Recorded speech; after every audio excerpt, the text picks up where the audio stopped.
Juanita arrives at her only son's wedding reception to find a trash can decorated with her name, where her seat should be at the family table. When she confronts her new daughter-in-law, Amanda, the bride laughs and says, "It's just a joke, don't be so dramatic." Everyone, including her son Tyler, laughs along. Humiliated but dignified, Juanita takes a seat at a back table, her heart breaking as she watches the celebration continue. Little do they know she carries a secret that will shatter their perfect day.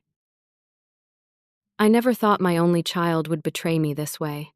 The trash can joke at the wedding reception was just the culmination of 3 years of gradual heartbreak. Before Amanda came into the picture, Tyler and I were inseparable. After losing my husband Jack to a heart attack when Tyler was only 8 years old, it was just the two of us against the world. I worked double shifts as a nurse at Memorial Hospital to make sure Tyler had everything he needed.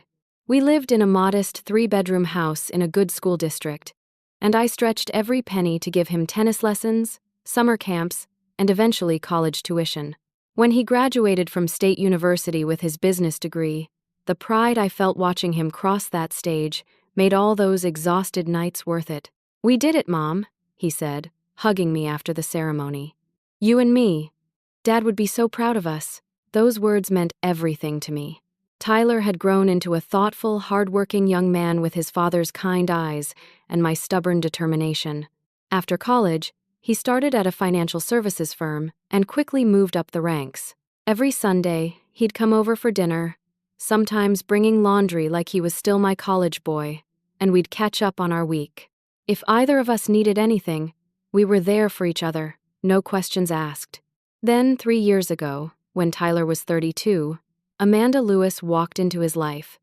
They met at a charity golf tournament, and from the beginning, something about her set off alarm bells for me.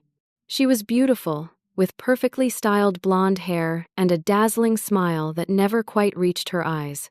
She worked in pharmaceutical sales, drove a luxury car that seemed beyond her means, and constantly talked about connections to wealthy friends.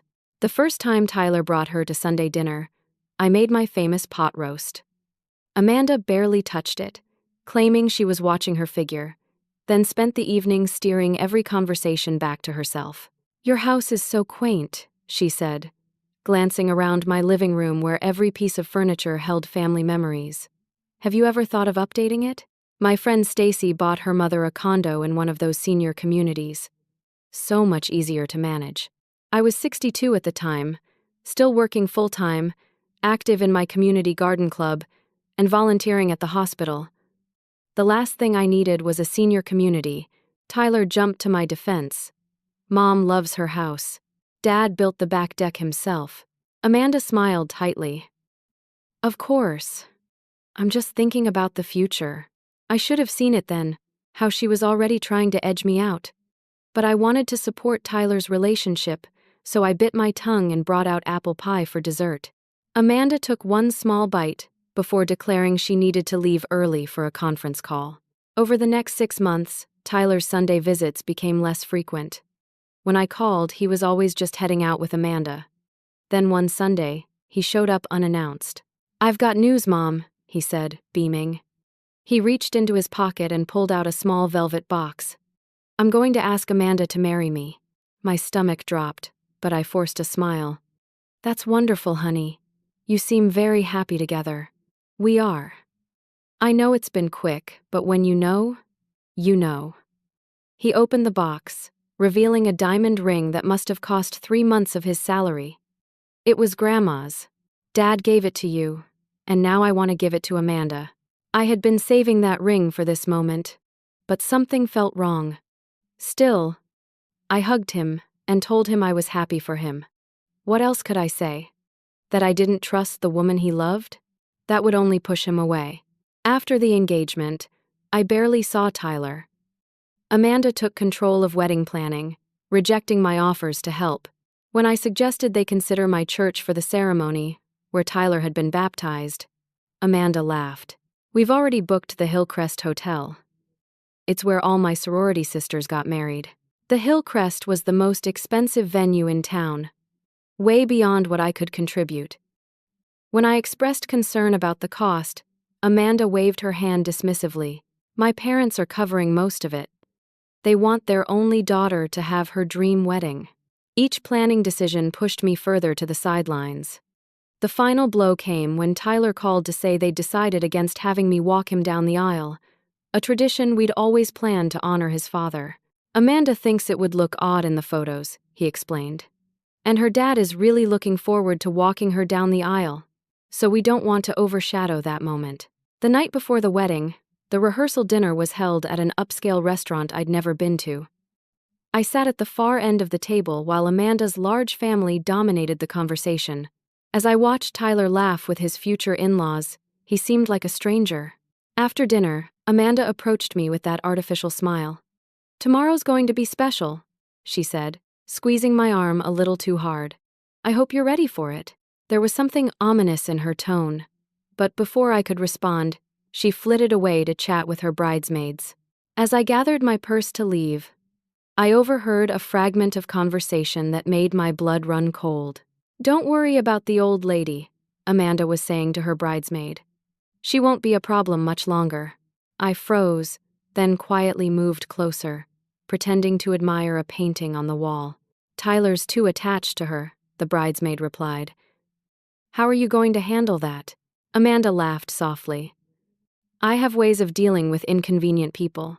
By this time tomorrow, she'll understand exactly where she stands." I slipped out before they noticed me, my mind racing. What did Amanda mean? And why did it sound like a threat? That night, I barely slept, remembering something that had been bothering me for months. 6 months earlier, I'd borrowed Tyler's phone to call mine when I couldn't find it at his apartment. A text notification had popped up from someone named Craig. "DNA results look good. She'll never know." When I asked Tyler about it later, he'd become flustered and said it was work-related. I hadn't pressed, trusting him completely. Now, I wasn't so sure. What secrets was my son keeping? The morning of the wedding dawned bright and clear. Despite my unease about Amanda, I was determined to put on a brave face for Tyler. I spent extra time getting ready, putting on my new navy blue dress that had cost nearly a week's salary, having my hair styled at the salon, even splurging on professional makeup. This was my only child's wedding day, after all. When I arrived at the Hillcrest Hotel, the grandeur of it all took my breath away. White roses and lilies adorned every surface. Crystal chandeliers sparkled overhead, and a string quartet played softly in the corner. Amanda's parents had spared no expense. The ceremony was scheduled for 4 o'clock, and I arrived early, hoping to have a moment with Tyler before it began. The wedding coordinator, a brisk young woman with a clipboard, directed me to a seat in the back row of the ceremony space. "Excuse me," I said. "I'm the mother of the groom. Shouldn't I be seated in the front?" The coordinator consulted her clipboard. "I have specific instructions from the bride. This is your assigned seat." I felt my face flush with embarrassment as other guests arrived and were seated in front, including Amanda's distant cousins and college friends.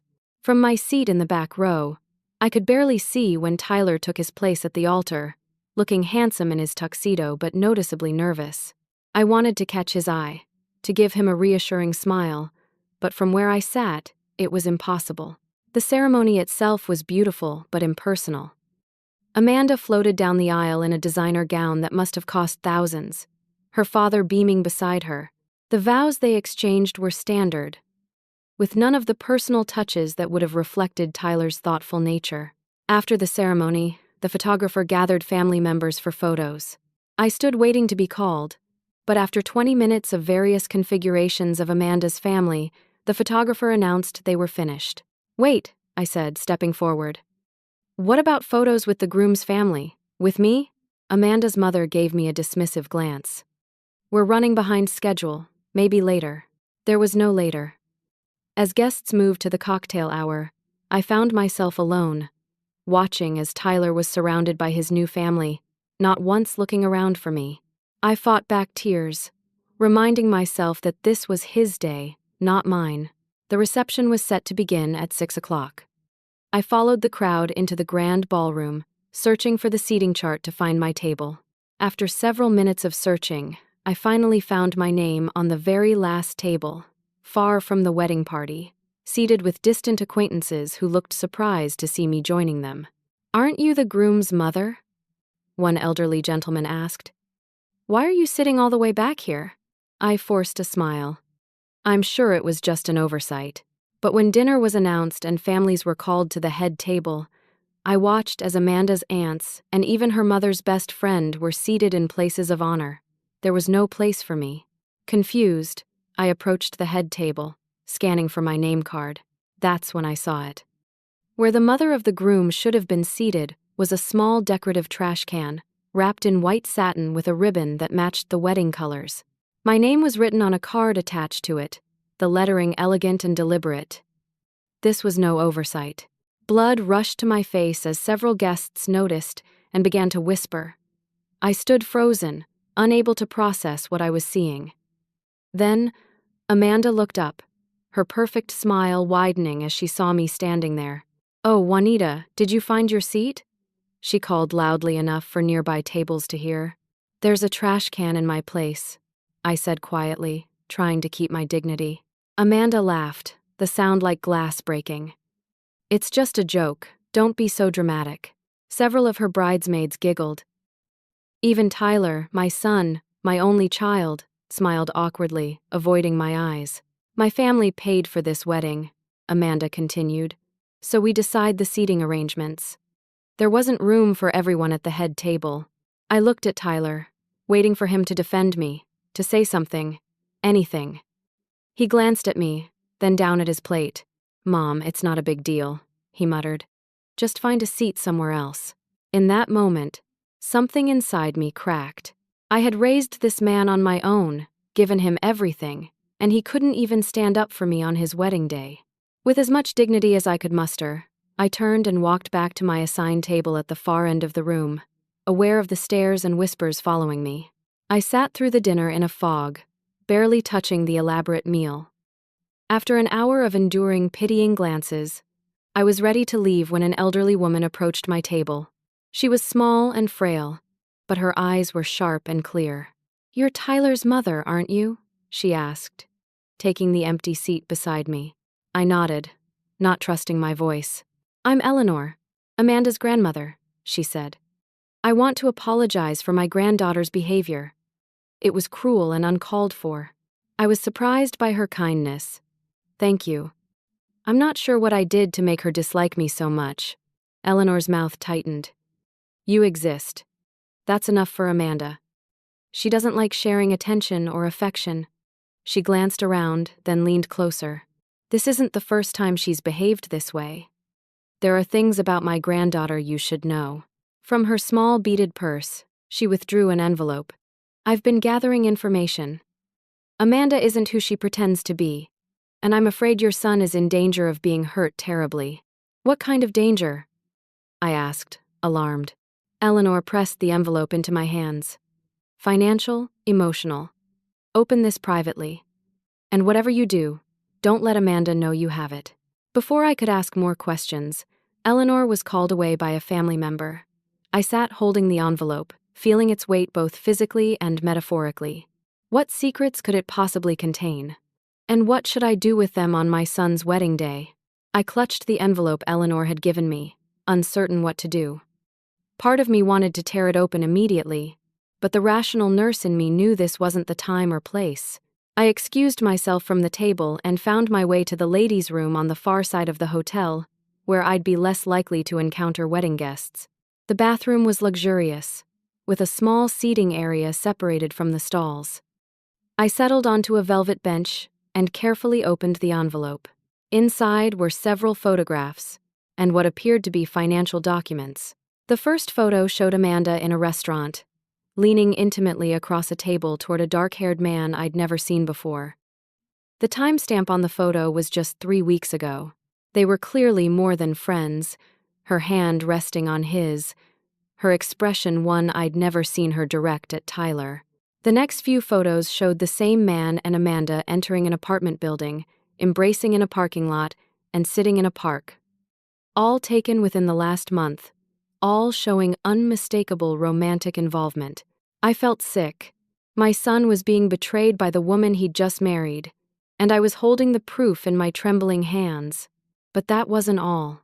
The financial documents were printouts of bank statements showing large transfers from what I recognized as Tyler's personal account to an offshore account.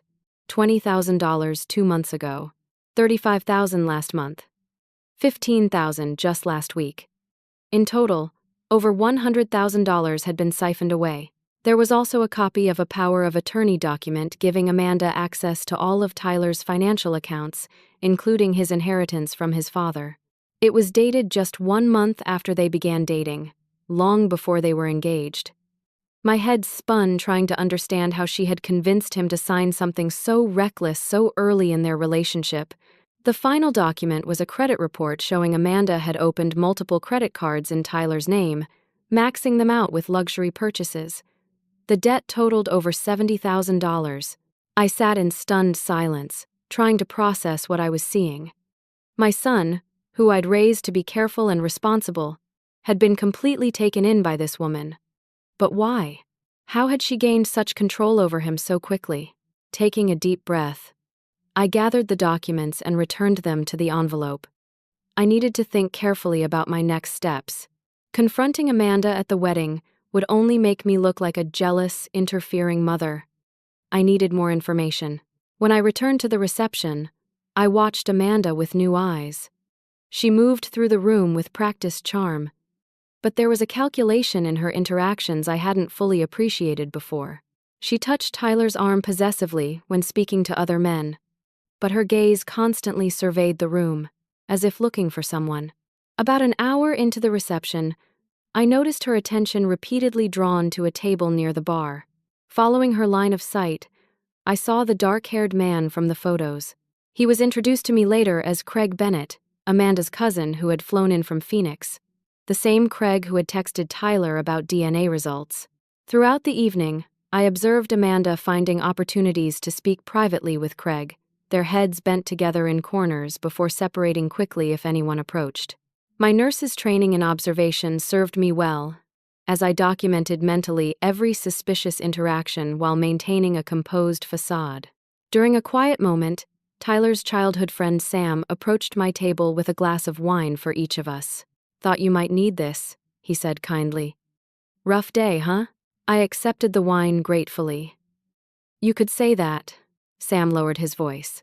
"Listen, Juanita, I've wanted to talk to you for a while. There've been some weird rumors going around about you." "What kind of rumors?" I asked, my stomach tightening. "Amanda's been telling people that you tried to sabotage the wedding, that you're mentally unstable since your husband died, even that you've threatened her." He looked uncomfortable. "A bunch of us who've known you for years didn't believe it, but others did." I finished for him. The pieces were falling into place. Amanda had been systematically isolating Tyler from me by poisoning people against me. Sam nodded.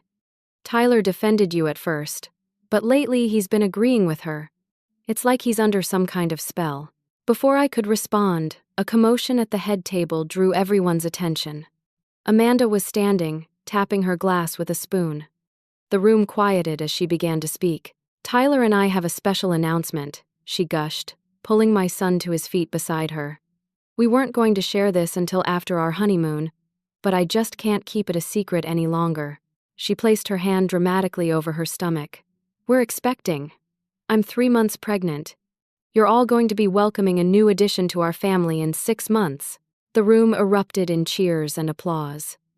Tyler looked stunned but happy, accepting congratulations from Amanda's father with an awkward hug. I sat frozen, my mind racing. 3 months pregnant? Tyler had been away on a business trip to Seattle 4 months ago for 2 weeks. If Amanda was truly 3 months pregnant, the timing didn't add up. And now the text about DNA results made a horrible kind of sense. As guests crowded around the couple, offering congratulations, I remained at my table, the implications of what I'd learned settling over me like a shroud. My son had married a woman who was not only cheating on him and stealing from him but was now claiming to be pregnant with what was likely another man's child. The grandchild I'd been denied wasn't even my grandchild at all. In the weeks following the wedding, I struggled with what to do with the information I'd gathered. Tyler and Amanda had left for a 2-week honeymoon in Bali, giving me time to think. I spent days cycling through anger, heartbreak, and determination, ultimately deciding I needed more concrete evidence before approaching my son. Using $10,000 from my retirement savings, I hired Patrick Donovan, a private investigator recommended by an emergency room doctor I'd worked with. He was a former police detective with 30 years of experience and a grandfatherly demeanor that put me at ease. I need to know everything about Amanda Lewis, I told him during our first meeting in his modest office downtown. I believe she's conning my son. Patrick listened without judgment as I shared the photos, financial documents, and my observations from the wedding. He took detailed notes, asking occasional questions to clarify points. "This isn't my first rodeo with situations like this," he said when I finished. "Unfortunately, predatory relationships are more common than people realize. I'll need a few weeks to dig into her background. Those weeks were among the longest of my life." Tyler returned from his honeymoon and immediately moved into Amanda's luxury apartment across town, ignoring the fact that they could barely afford it. My calls went straight to voicemail. And when he did call back, Amanda was always there in the background, monitoring our conversations. After 3 weeks, Patrick called with his preliminary findings. We met at a quiet cafe where we wouldn't be recognized. "Amanda Lewis isn't actually Amanda Lewis," he began, sliding a folder across the table. "Her real name is Angela Lawton. She's changed her identity at least 3 times in the last decade." The folder contained multiple driver's licenses with Amanda's photo, but different names from different states. Massachusetts, Florida, Nevada, and now our state. "She's been married twice before," Patrick continued. "Both marriages ended within 18 months. Both ex-husbands were left financially devastated." He showed me divorce records and newspaper clippings. One ex-husband had committed suicide after losing his business and family home. The other had moved abroad to escape crushing debt. "What about the man from the wedding, Craig?" I asked. "Craig Bennett is actually Daniel Mercer. He and Angela Lawton have been romantically involved for at least 8 years, based on social media analysis. They appear to work as a team, targeting financially secure individuals." My head spun with the implications. "And the pregnancy?" Patrick's expression became even more serious. "I managed to access some medical records through contacts at the hospital. Amanda visited a fertility clinic 6 months ago. She underwent artificial insemination with donor sperm, not her husband's. So the baby really isn't Tyler's," I whispered. "No. And there's more. I've been tracking their finances. Large sums of money are being moved from Tyler's accounts to offshore holdings. At the current rate, he'll be completely cleaned out within a year." I felt sick. "We have to stop this. I need to tell Tyler." Patrick reached across the table, placing his weathered hand over mine. "Mrs. Garcia, you need to be careful. People like Angela and Daniel can be dangerous when cornered. And from what you've told me, she's already turned your son against you." He was right. If I approached Tyler with accusations about his new wife, he'd likely dismiss me entirely. I needed irrefutable evidence that even he couldn't ignore. Over the next month, Patrick continued his investigation while I maintained a careful distance, sending occasional texts to Tyler just to stay connected. One morning, Patrick called urgently. "I need to see you immediately. I've found something significant." When I arrived at his office, he had new documents spread across his desk. "Amanda and Daniel are legally married," he announced, pointing to a marriage certificate from Arizona dated 3 years ago. "They never divorced. She committed bigamy by marrying your son." The evidence was overwhelming. Not only was Amanda cheating and stealing, but her marriage to Tyler wasn't even legal. It was all part of an elaborate con. "There's something else," Patrick said, his expression grave. "I've been monitoring their communications. They're planning to drain the last of Tyler's accounts and disappear within 2 months. Once Amanda reaches her 2nd trimester, and they secure the final transfers from his father's inheritance trust. We need to go to the police," I insisted. "We will," Patrick assured me. "But financial fraud cases are complicated, especially when the victim has willingly signed documents." We need Tyler on our side first. I knew he was right. Somehow, I had to reach my son without Amanda interfering. An opportunity came unexpectedly when Tyler texted me the following week. Can we meet for coffee? Just us. My heart leapt with hope. I suggested a quiet cafe near his office for lunch the next day, and he agreed. I arrived early, rehearsing what I would say, how I would gently introduce what I'd discovered without making him defensive. But when the door opened, my heart sank. Tyler hadn't come alone. Amanda was with him, her arm linked possessively through his. Her stomach showed the slight swell of early pregnancy. Hope you don't mind I tagged along, she said with that artificial smile. I just missed my mother-in-law. Throughout lunch, she dominated the conversation, never allowing Tyler and me a moment alone. When I tried to ask about their finances, hoping to gauge his awareness of the transfers, Amanda quickly changed the subject. As Tyler excused himself to take a work call outside, Amanda's demeanor changed instantly. I know what you're doing, she hissed across the table, all pretense of friendliness gone. The private investigator wasn't as discreet as you thought. Back off now, or I promise you'll never see Tyler or this baby ever again. I was shocked by her directness but decided to confront her. I know the baby isn't Tyler's. I know about the fertility clinic and the donor sperm. For a brief moment, Amanda's confident facade cracked, surprise flashing across her face. Then she recovered, leaning forward with a cold smile. So what? Tyler believes it's his. He signed all the paperwork making him legally responsible. And when I leave him, he'll be paying child support for 18 years. Why are you doing this? I demanded. What did he ever do to deserve this? Nothing personal, she shrugged. He's just an easy mark. Good job, inheritance coming, trusting nature. The perfect target. Her eyes narrowed. I've done this before, and I'm very good at it. Tyler isn't the first man who thought with his heart instead of his head, and he won't be the last.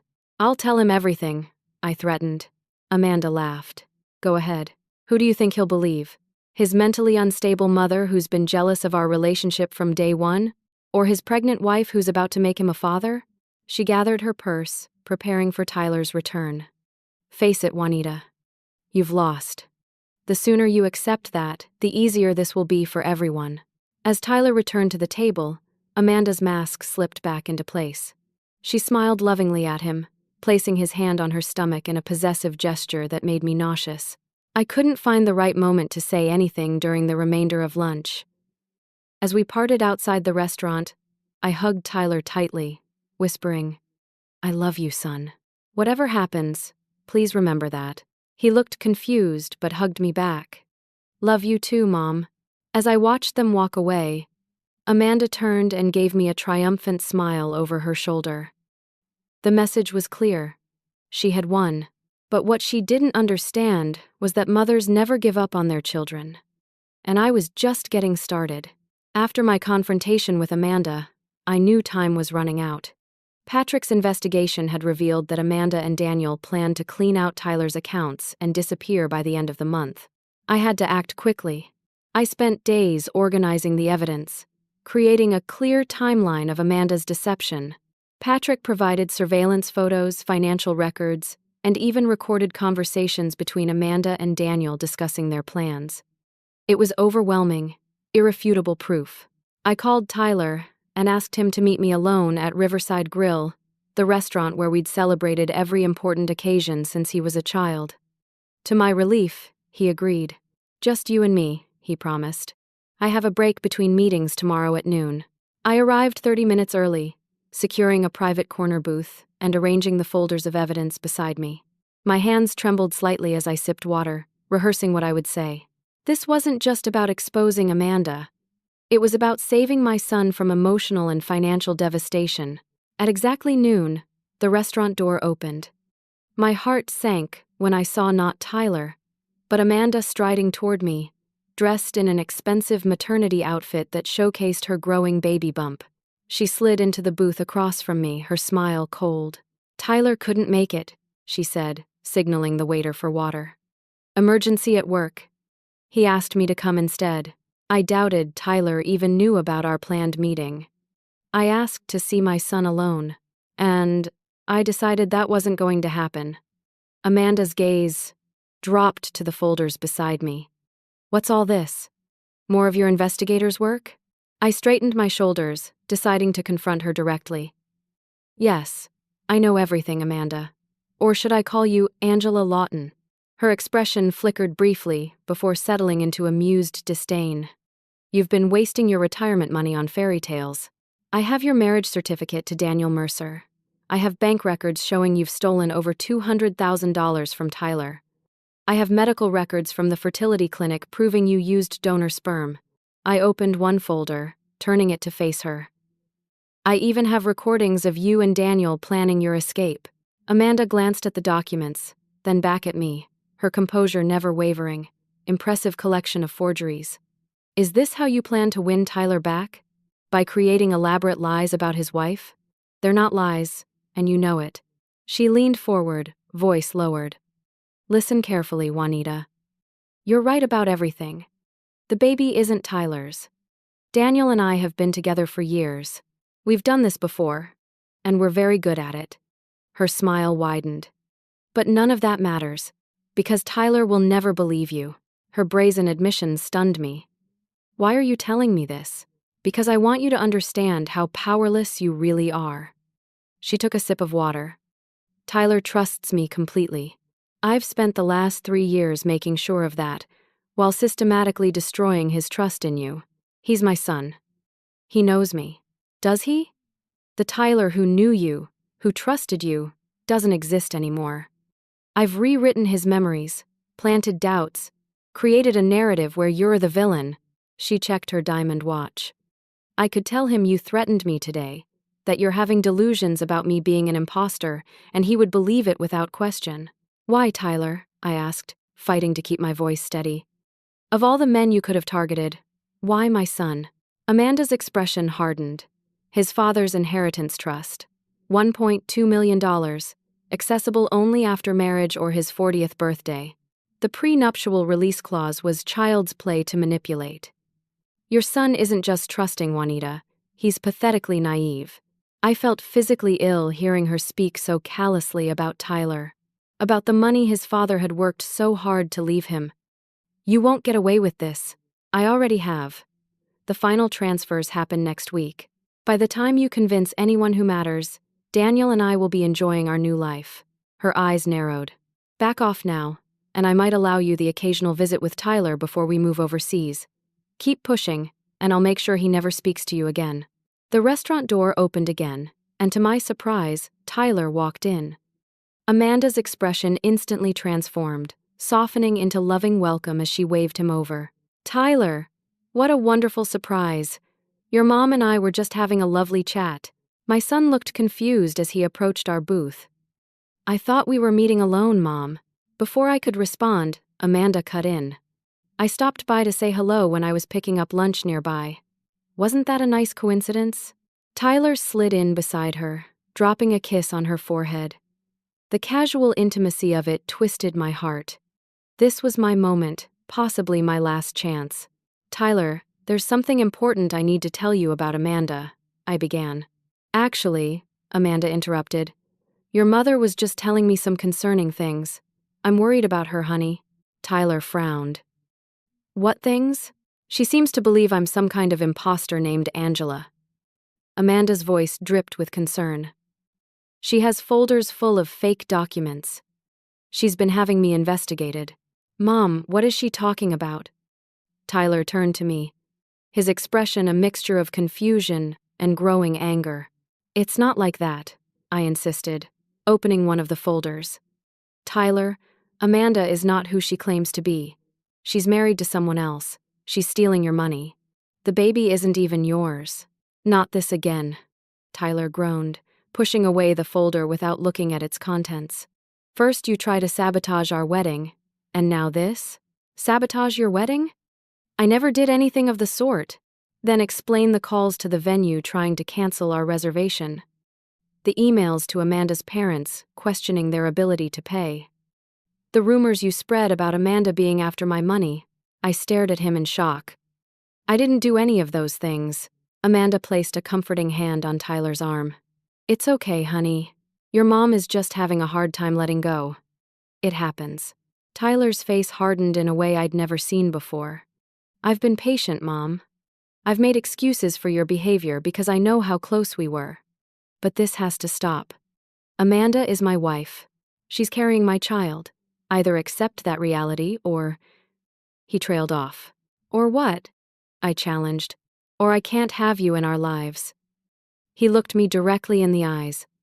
I'm sorry, but that's my final decision. Amanda's expression was a perfect mask of compassionate concern, but I could see the triumph in her eyes. She had won completely. Tyler, please, I begged, reaching for his hand across the table. Just look at the evidence. Just give me 5 minutes. He pulled his hand away. There's nothing to see. Amanda warned me you might do something like this. The private investigator. The false accusations. She said your grief over Dad never properly resolved, that sometimes you create narratives to deal with your emotions. I couldn't believe what I was hearing. Amanda had anticipated my every move, countering it in advance by painting me as emotionally unstable, and Tyler had accepted her lies completely. I'm your mother, I said, my voice breaking. I raised you. I've never lied to you. Then, stop now, he said firmly. Apologize to Amanda and promise to get some help. That's the only way forward. I looked between them, recognizing the impossible position I was in. If I continued to press my case, I'd lose Tyler completely. If I backed down, Amanda would win, but I might maintain some connection with my son. I can't apologize for trying to protect you, I said finally. But I do love you, Tyler. That will never change. He stood abruptly. I think we're done here. Come on, Amanda. As they prepared to leave, Amanda leaned down and whispered in my ear. Checkmate, Juanita. Enjoy your lonely retirement. I watched them walk out, Tyler's arm protectively around Amanda's shoulders, feeling more defeated than I had since losing my husband. Amanda had outmaneuvered me at every turn, and now my son was completely lost to me. I gathered my folders with trembling hands, fighting back tears. As I paid the bill, my phone rang. An unknown number. Mrs. Garcia? A woman's voice asked when I answered. You don't know me, but I know Amanda Lewis, or rather, I know Angela Lawton. My husband was her victim 3 years ago in Boston. I've been tracking her movements ever since. I think we should talk. A small flame of hope flickered in my chest. I'm listening. Not over the phone, the woman replied. This is bigger than you realize. There are others like me. Meet us tonight at the Harborview Hotel, room 412, 7 o'clock. And Mrs. Garcia, don't tell anyone you're coming. Angela has ears everywhere. The line went dead, leaving me standing on the sidewalk with a new sense of purpose. I wasn't alone in this fight anymore. And maybe, just maybe, I could still save my son. The Harborview Hotel was an unassuming 3-star establishment near the industrial district, the kind of place business travelers stayed to save on expenses. I arrived at 6:45, taking the elevator to the 4th floor with my heart pounding. This could be a trap, but what choice did I have? Amanda had effectively closed every other avenue to help Tyler. I knocked on room 412, and after a moment, the door opened slightly, held by a security chain. A woman's eye peered through the gap. Juanita Garcia? She asked. I nodded, and the door closed briefly before opening fully. Inside, I found not one person, but 3, 2 women, and a man, all seated around a small table covered with laptops and documents. I'm Jennifer Calloway, said the woman who had opened the door. She was in her mid-40s with tired eyes and a determined expression. My husband Brian was Angela's first known victim. This is Marjorie Wilson, whose brother Paul was targeted in Florida, and Richard Taylor, whose best friend committed suicide after Angela and Daniel destroyed his life. I shook hands with each of them, feeling a strange sense of community in our shared victimhood. How did you find me? I asked. We have alerts set up for certain patterns of financial transactions that match Angela's methods, Richard explained. When large sums started moving from Tyler Garcia's accounts using the same offshore routing numbers she's used before, we knew she'd found her next target. We've been tracking her for years, Marjorie added, building evidence, waiting for a chance to stop her. But she's careful, always disappearing before authorities can catch up. Jennifer gestured for me to sit. Your private investigator was good, but not quite good enough.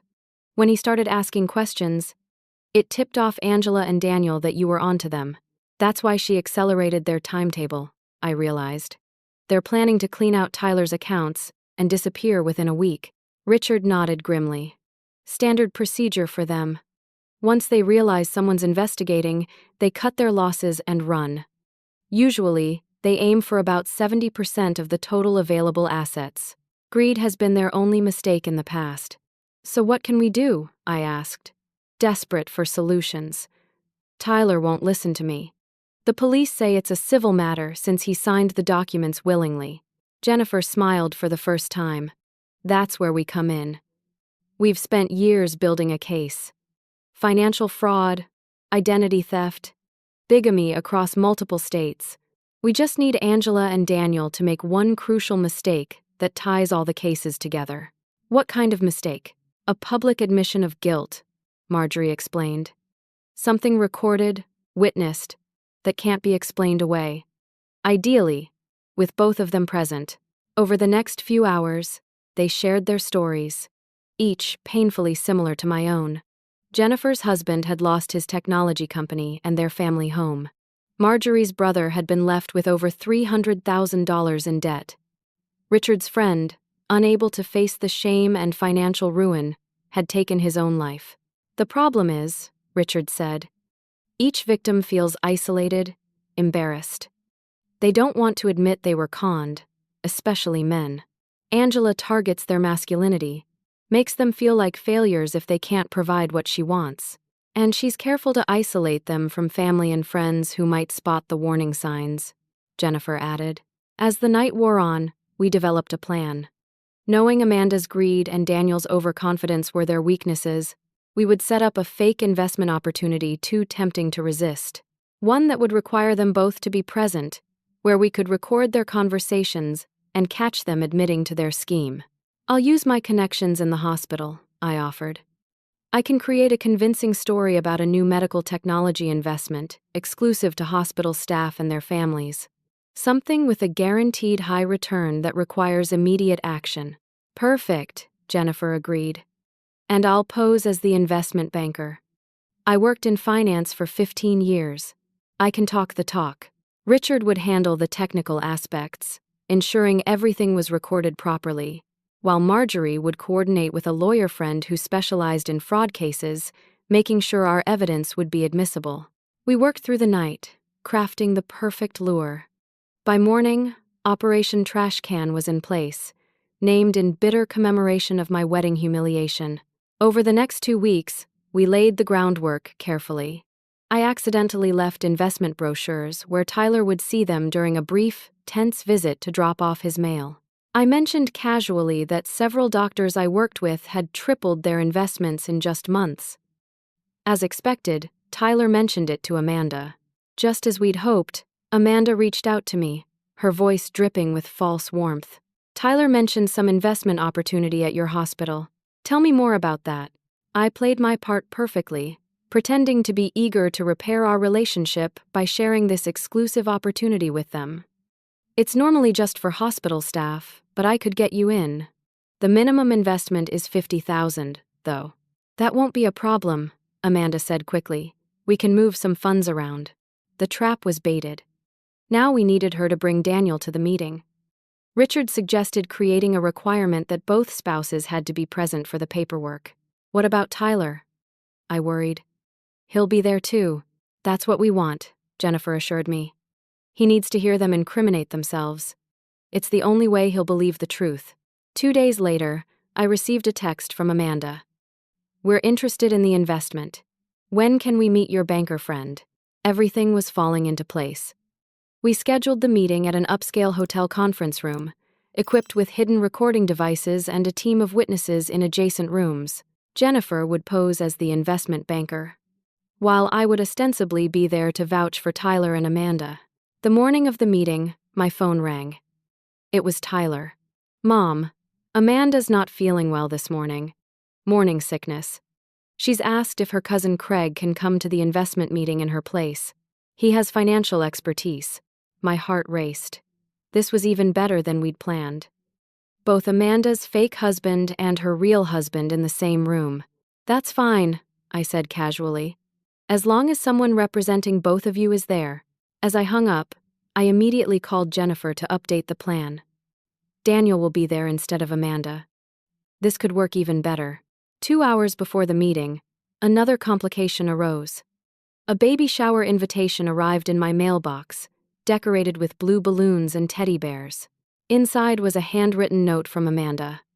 "Thought you'd want to be involved in your grandson's celebration. Try anything before then, and you'll regret it. This is your last warning." The shower was scheduled for the same day as our sting operation, just a few hours later.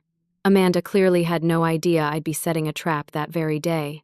The coincidence was almost too perfect.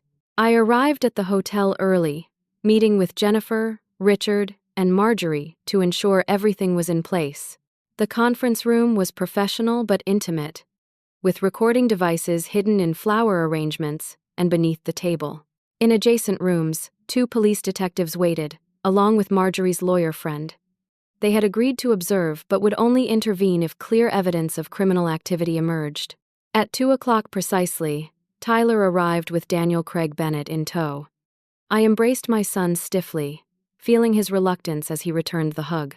"Thanks for setting this up, Mom," he said, his tone formal. "This is Craig, Amanda's cousin. He's advising us on financial matters." I shook Daniel's hand, fighting the urge to recoil. "Nice to see you again, Craig. I believe we met at the wedding." Daniel smiled smoothly. "Yes, briefly. Amanda sends her regrets. She's resting before the baby shower this evening." Jennifer entered in her role as Elizabeth Morgan, investment banker, dressed impeccably in a designer suit with credentials from a prestigious firm displayed on forged business cards.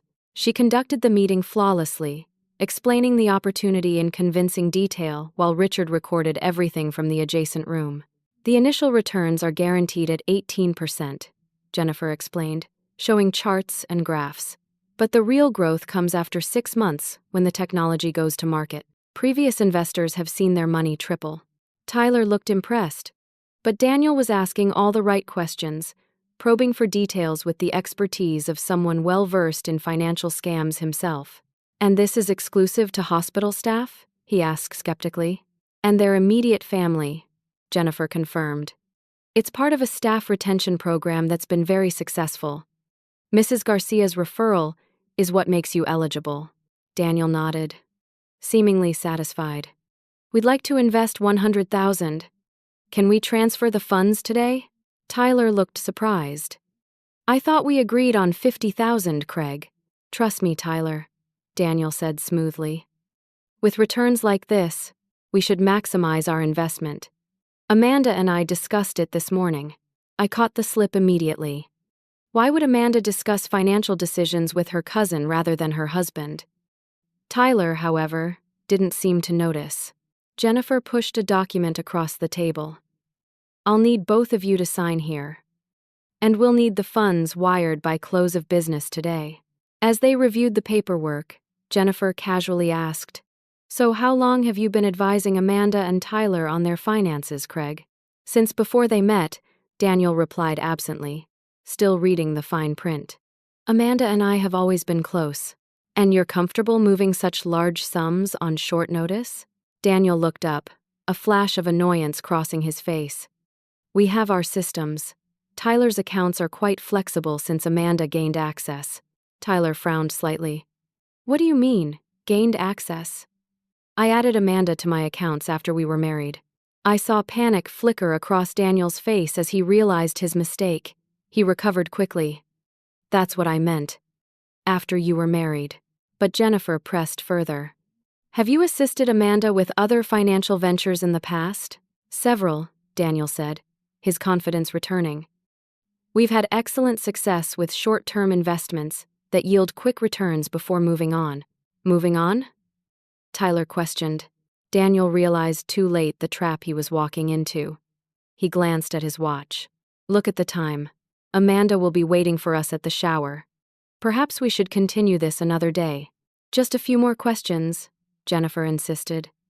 This level of investment requires due diligence. For instance, I noticed the wire transfer information you provided links to an offshore account registered to a Daniel Mercer, not Craig Bennett or Tyler Garcia. The color drained from Daniel's face. Tyler looked between us, confusion giving way to suspicion. What's going on here? Who is Daniel Mercer? It was the opening I'd been waiting for. Tyler, Craig Bennett is actually Daniel Mercer. He's Amanda's husband, her real husband. They've been running this scam together for years. That's ridiculous, Daniel sputtered. But the panic in his eyes was unmistakable. We have proof, I said firmly. Marriage certificates, bank records, everything. Daniel stood abruptly. This meeting is over. Tyler, we need to leave now. But Tyler didn't move. For the first time, doubt had crept into his expression. If this is nonsense, then you have nothing to hide. Explain the offshore account. Daniel hesitated, clearly calculating his options.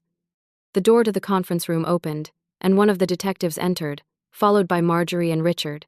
I think it's time we had a more formal conversation, Mr. Mercer, the detective said. We have some questions about financial fraud cases in Massachusetts, Florida, and Nevada. What happened next stunned everyone. Instead of denying everything, Daniel turned to Tyler with unexpected venom. You really are as stupid as Amanda said. 3 years we've been working you, and you never questioned a thing. Not the random business trips Amanda took with her cousin. Not the disappearing money. Not even the baby that can't possibly be yours since you were out of town during conception. He laughed bitterly. The perfect mark. That's what Amanda called you from day one. Tyler's face crumpled as the truth hit him. In that moment, I wanted nothing more than to shield my son from this pain. But he needed to hear it all. Where is Amanda now? I demanded. Daniel smirked. Probably cleaning out the last of the accounts before meeting me at the airport. Our flight leaves at 6. Brazil this time, I think. New names, new targets. He checked his watch again. She should be about done by now. The detective moved forward with handcuffs. Daniel Mercer, you're under arrest for conspiracy to commit fraud, identity theft, and bigamy. As they led Daniel away, Tyler sat frozen, his world visibly collapsing around him. I moved to his side, placing my hand gently on his shoulder. I'm so sorry, Tyler. I tried to tell you. He looked up at me, his eyes filled with tears and dawning comprehension. The baby shower. She's leaving today. We have to stop her. Jennifer stepped forward. Actually, that's already taken care of. Our team has been monitoring her movements. She's currently at your apartment, packing. Police are on their way. But I knew Amanda was too clever, too experienced to be caught so easily. We need to go there now, I insisted. She'll have an escape plan. Tyler stood with new resolve. I want to confront her myself. I need to see her face when she lies to me one last time. As we hurried to Tyler's car, my phone buzzed with a text from Richard. Amanda on the move. Headed to hotel with suitcases. We were running out of time. Tyler drove like a man possessed, cutting through downtown traffic with a determination I'd never seen before. The revelation about Amanda had transformed him, stripping away the passive acceptance of her lies and revealing the fighter I knew was always there beneath the surface. I should have listened to you, he said, knuckles white on the steering wheel. All those little things that never added up. The way she isolated me from you, from my friends. I was so blind. She was very convincing, I said gently. People like Amanda and Daniel are expert manipulators. They know exactly which buttons to push. But you're my mother, he replied, voice breaking. I've known you my whole life. How could I possibly think you were the one lying to me? There was no easy answer to that. Amanda had methodically poisoned Tyler against me, exploiting his trust and twisting his perceptions until black became white. The damage to our relationship was profound, but at least now there was hope for healing. We arrived at the Grand Imperial Hotel, where Richard's tracking had placed Amanda. The five-star luxury establishment was known for its discretion and exclusive clientele, the perfect launching point for a quick, anonymous exit from the country. In the lobby, Tyler approached the front desk with purpose, flashing the driver's license that still identified him as Amanda's husband. "My wife checked in earlier," he said with forced casualness. "I'm meeting her before our trip." The clerk checked his computer. "Yes, Mrs. Garcia is in suite 1412. Shall I call up for you?" "No need," Tyler replied. "I want to surprise her." As we rode the elevator to the 14th floor, Jennifer and Richard joined us, having followed in a separate car. The plan was simple: confront Amanda, record her confession, and ensure she faced consequences for her actions. Outside room 1412, we paused. From within, we could hear Amanda's voice, speaking urgently on the phone. "Forget Daniel. If he was stupid enough to get caught, that's his problem. I've got the account access and most of the cash. Meet me at the secondary location in 2 hours." Tyler knocked firmly. The voice inside went silent. "Amanda? It's me. I need to talk to you." After a long pause, the door opened to reveal Amanda, her expression carefully composed into concern, despite the half-packed suitcases visible behind her. "Tyler, what are you doing here? The baby shower isn't for 2 more hours." Her gaze hardened when she saw me standing beside him. "And you brought her? After everything she's done?" Tyler stepped forward, forcing Amanda to back into the room. The rest of us followed, Richard discreetly activating the recording app on his phone. "The game is over, Amanda," Tyler said quietly. "Or should I call you Angela?" For a fraction of a second, shock registered on her face before she regained control. "What are you talking about? Who's Angela?" "Daniel's been arrested," I informed her. "He confessed everything." Amanda's eyes darted around the room, calculating. "I don't know any Daniel." "Tyler, these people are trying to manipulate you again. Can't you see that?" "The offshore accounts in the Cayman Islands," Tyler continued, as if she hadn't spoken. "The fake pregnancy. The other husbands you've scammed. It's all coming out now." "Fake pregnancy?" Amanda clutched her slightly swollen belly protectively. "How can you say that? I'm carrying your child." "No," Tyler corrected her. "You're carrying a child conceived with donor sperm from a fertility clinic. We have the records, Amanda." Something shifted in Amanda's demeanor. The panic receded, replaced by cold calculation. She straightened, abandoning the pretense of innocence. "Well," she said with a small, bitter smile, "looks like you finally grew a backbone. Congratulations.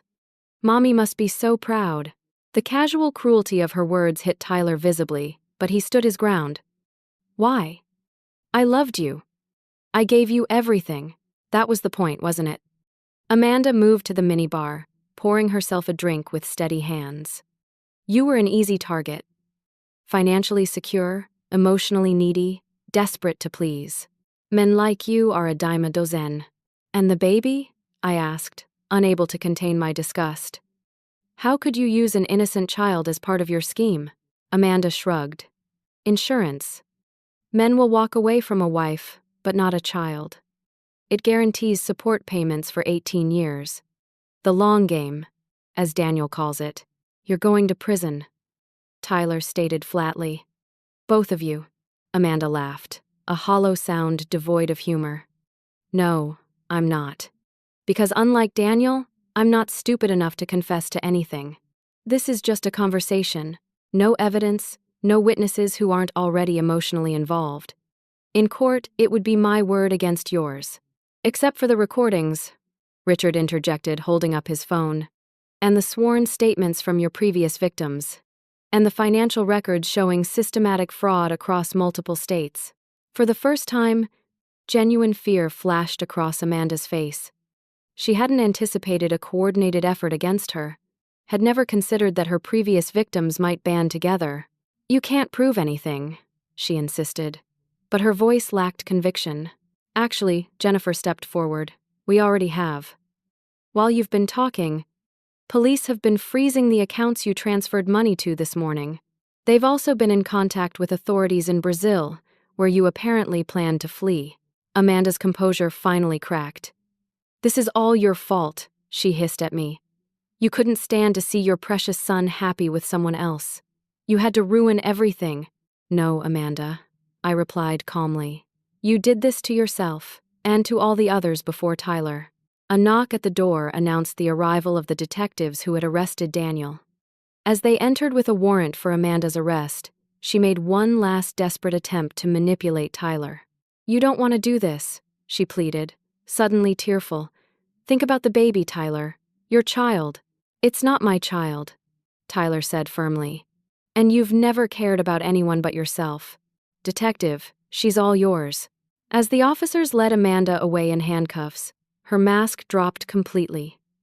"You'll regret this," she spat. "All of you. Nobody crosses me and gets away with it." Her threats fell on deaf ears.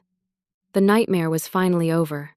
In the aftermath, Tyler and I sat in the hotel lobby, emotionally drained but beginning the process of rebuilding our relationship. "I don't know how to apologize for what I put you through," he said, staring into his untouched coffee. "The things I said to you, the way I treated you." "You were a victim, Tyler," I assured him, covering his hand with mine. "Amanda was a professional con artist who knew exactly how to manipulate you. The important thing is that we've stopped her from hurting anyone else." "What happens now?" he asked, looking lost. "Now we heal," I said simply. "Together." The legal proceedings against Amanda and Daniel lasted for months. Multiple victims came forward once the story broke, revealing a pattern of fraud spanning nearly a decade. Both received substantial prison sentences, with restitution ordered for their victims, though most knew they would likely never see their money again. Tyler faced the painful process of untangling his finances and annulling the fraudulent marriage. The emotional recovery was harder than the practical matters. He blamed himself, questioned his judgment, withdrew from friends. But slowly, with therapy and support, he began to heal. 6 months after Amanda's arrest, Tyler and I hosted a small dinner party at my house.